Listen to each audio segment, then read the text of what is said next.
Hi, welcome back to my channel. My name is Morgan.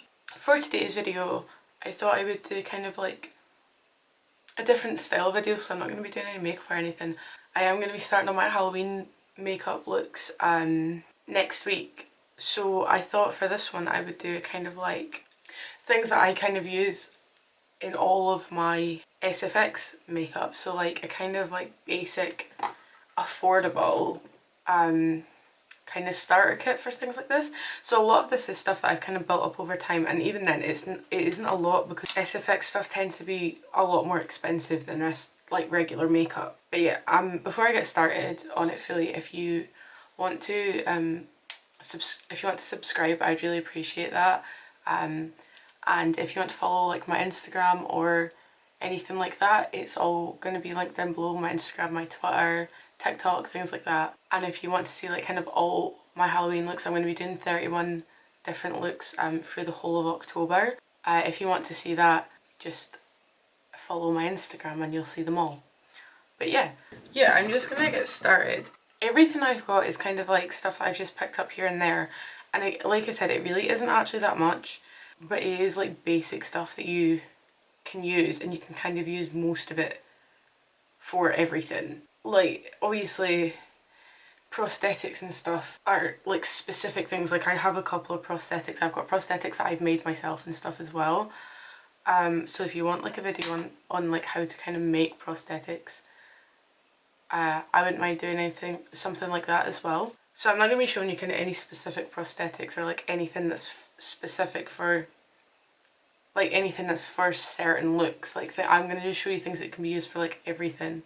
So obviously like basic things you need are like foundations and stuff, obviously, because if you're using like liquid latex and stuff, you want to be able to like cover the white, make it like match your skin tone. So obviously things like foundations and that are kind of a necessity. Primers and stuff as well, but that's just kind of things that you'll have in like your makeup kit anyway. Another thing that's kind of related to like foundation stuff is a cream contour palette. I just find it quite easy to use cream contours when you're trying to change your face shape a bit more like prominently than like maybe just using bronzer and stuff. So I'll use like cream contours if I'm trying to make my cheeks look a lot more hollow. I'll do that first, powder, and then I'll go in with like a kind of greyish colour or something like that, or a darker brown.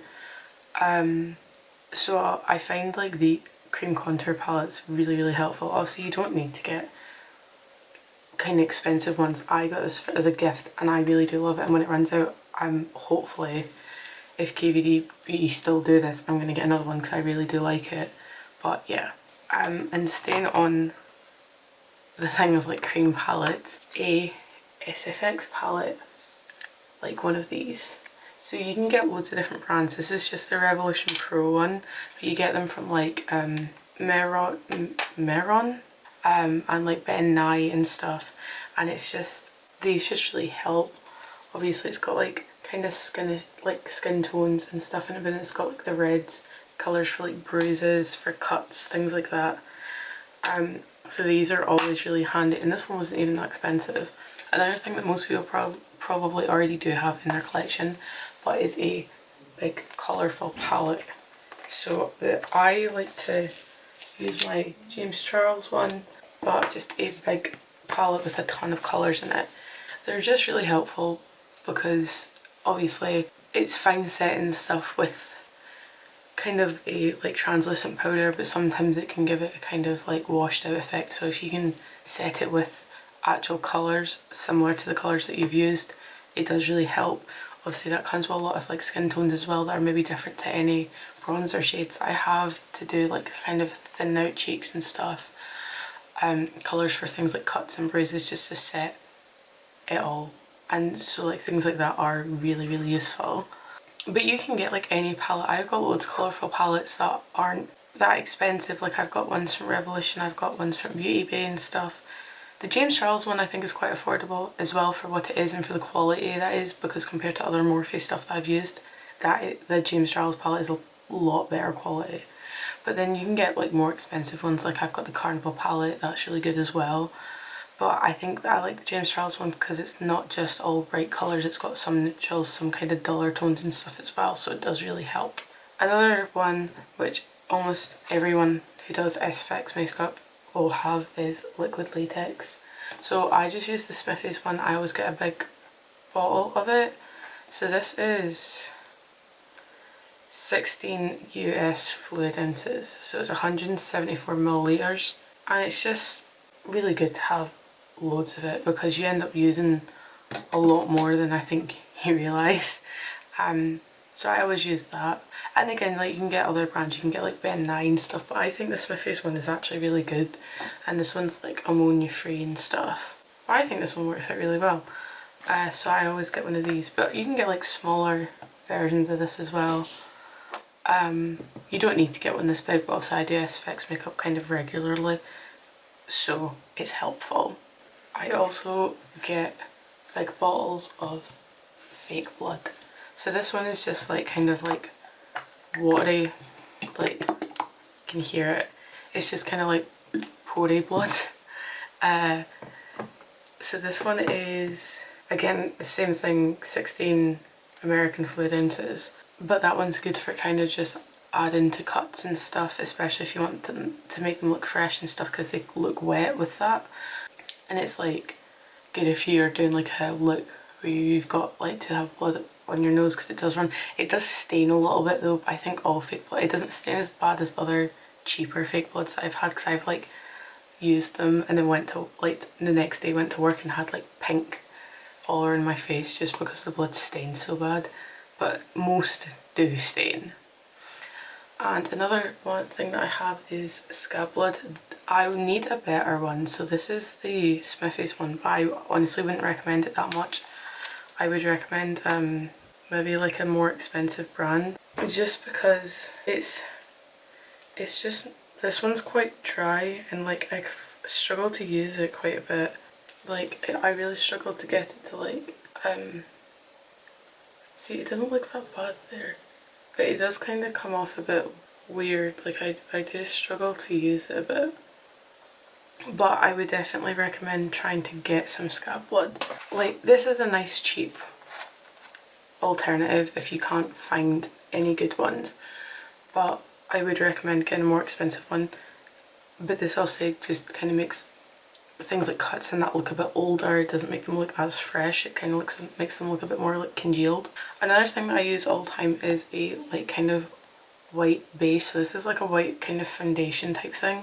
So I do that to like lighten my skin tone anyway. If I want to make it super white, I'll go in with this, and then it's like water activated paint, or I'll try and go in with like a cream. But this is more of a liquid type thing, so it's not great, or you need to do a few layers of it.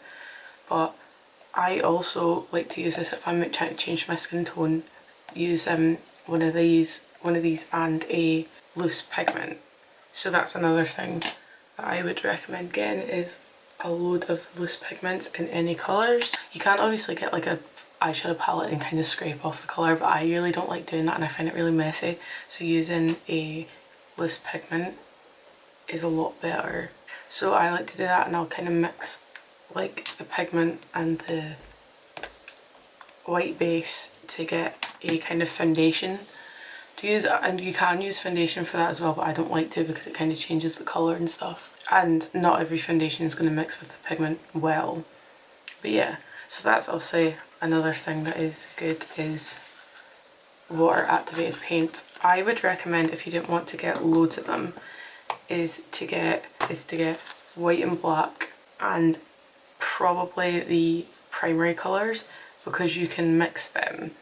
I don't have a blue, but I have a blue loose pigment, so it kind of doesn't matter as much, and I don't use blue as much because I kind of do more gore stuff than like fantasy stuff. I don't really use blue, so I have like a red and a yellow and orange, and I have a green, but I literally never use it. Like, I think I've only ever used it for like Joker makeup. I never use it, but like it's handy. But you can kind of go between, you don't need like water activated paints. There's like obviously cream paints and stuff, or there's alcohol activated paints, but I don't have them. Like I don't really use cream paints all over my face. I don't know why, I just don't. But I do recommend doing like mixing a loose pigment and the white base for a full face thing, and using water activated paints for more kind of like for more like face paint type things, or for like kind of colour and like cuts and scars and things. Another thing I would recommend getting is scar wax. So that can look a bit more realistic than liquid latex, but it is harder to use, I think. And like you need to put Vaseline on before you like touch it, because it's really sticky. So like, see how that's not gonna kind of do anything, it's just gonna stick to my finger. So I've put some Vaseline on my finger, and it's much easier to like kind of mould now, because it's not sticking to my finger anymore. So that's obviously kind of the good thing about scar wax, is that it does look more realistic, but it is harder to use, and I think it requires a lot more like understanding, and kind of like, I think it's a lot more pernickety to use. It is always a good thing to kind of have to do smaller, maybe kind of more intricate things than liquid latex. Another one I would really encourage getting is blood capsules. So just like these. So you just chew them, and it makes it look like blood is coming out your mouth, and they're really good for kind of like elevating looks. I like using them. I always think they make looks, some of my makeup looks look really cool. And then another thing that I recently got, but I would really encourage people getting, is rigid collodion. So I just have a tiny wee one, but you can get bigger ones. But what it does is it kind of, when you put it on, it kind of works similar to liquid latex, that when you put it on, once it starts drying, as you can see, it's still kind of wet. I don't know how well you can see it on my hand, but it's kind of shiny. But once it starts drying, it starts to tighten up your skin and makes it look more like a scar, which it kind of works similar to liquid latex, but I think it just dries nicer. So this one is from Meron, I don't know how to say that. Yeah, you can kind of see it starting to tighten on my hand there. I'm trying to show you the best I can. But I would encourage getting things like that. And another thing I would encourage doing is getting a palette knife, like for painting.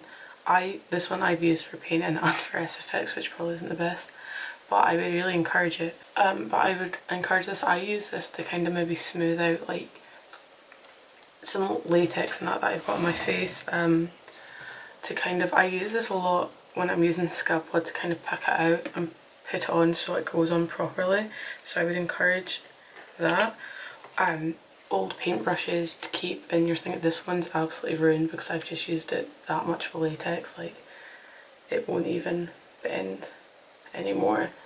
But old paintbrushes that you don't use, if you've got any in the house, or if you don't have any and you want to buy them, just buy cheap ones. I wouldn't spend a ton of money on things like that. Old brushes as well, cheap brushes like makeup brushes, are good for like kind of things that you know are going to stain your brush, so you don't want to use an expensive one and a nice one, which is what I did with this one, and I don't know how I'm going to get this. But yeah, like old brushes, anything like that, brushes you don't really care about ruining, I would definitely encourage getting something like that. Also, those triangular sponges that people used to always use for their makeup, but you're not supposed to use them anymore, I would get them because they're great for liquid latex as well. I usually get them at Primark. You can get like a big bag of them from, well, you used to be able to, I actually don't know if you can anymore, but you probably could get them out of like Body Care or like a kind of shop like that. But I would get just a big bag of them because they're fine to just throw away once you've done. But they're great for things like latex, for like kind of spotting on blood and stuff. Even like kind of when you're using water activated paints, if you don't want to go on right on with a brush, they're really good, and means you're not ruining like your expensive sponges. I would also encourage getting a kind of makeup remover that like melts your makeup when you use it, because it just makes things so much easier to take off. I don't have one, but I used to use the Milk makeup one. I'll link it down below and stuff, but I used to use that, it was really handy, and it just took my makeup off so much easier, and it was amazing, and it kind of didn't stain my skin as much. Like I felt like it always kind of came off quite easy. Oh, that's another thing. Obviously I wasn't going to talk about things that are used for specific looks, but I would encourage getting vampire teeth like these, because you can kind of use them for different looks. Like you can use them for vampires, you can use them for kind of like monsters and stuff, but also I would encourage getting this stuff. It's used for dentures, I think. So what you do is it's like a kind of plastic thing, and you put it in boiling water and it starts to become like malleable, so you can like mold it to the shape of your teeth. And you can just, if you want to reuse this, you can just put the fake teeth in boiling water and take this out. And what I do is I just roll it up into a ball so that I know it's there to be used. But yeah, I think that's it. So this will just be a really quick video, but I just thought before I started my Halloween looks next week, I just thought I'd show you like kind of the things that I use. Especially if you're kind of looking to get started and stuff like that. Obviously another like necessities, things like cotton balls, toilet roll, tissue paper, anything like that, it always helps. But those should be things that you probably have around your house anyway. I hope you enjoyed this video. I hope it helped if you are looking to get started in SFX. Obviously I'm not trained, I'm completely self-taught in all this stuff, so there probably is things that I'm doing wrong in that, but if you could like the video if you enjoyed it, that would really mean the world to me. And if you could subscribe, follow my Instagrams, my Twitter, TikTok, anything like that, it would honestly mean the world to me. But yeah, thank you so much for watching. I'll see you soon. Bye.